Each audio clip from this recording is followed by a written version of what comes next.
দেশে অবাধ, সুষ্ঠু ও নিরপেক্ষ নির্বাচনের জন্য প্রয়োজনীয় সংস্কার দ্রুত সম্পন্ন করে নির্বাচন অনুষ্ঠানের জন্য অন্তর্বর্তী সরকারের প্রতি আহ্বান জানিয়েছেন বিএনপির স্থায়ী কমিটির সদস্য ডাক্তার এজেড-এম জাহিদ হোসেন।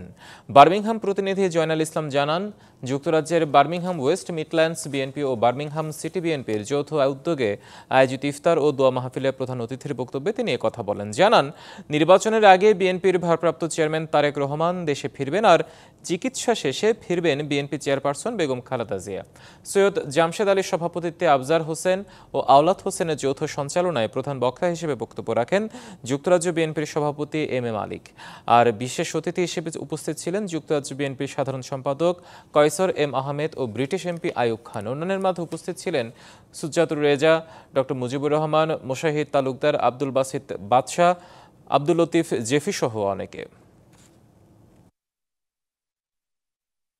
জাতীয় নির্বাচন হবে এই ভাবার কোনো অবকাশ নেই, এটি শুধুমাত্র সময়ের ব্যাপার। দেখবেন ইনশাআল্লাহ বাংলাদেশের নেতা গণতন্ত্র পুনরুদ্ধারের শেষ যে সুযোগ, যা জাতীয় নির্বাচন, সেই নির্বাচনে মানুষকে সাথে নিয়ে গণতন্ত্র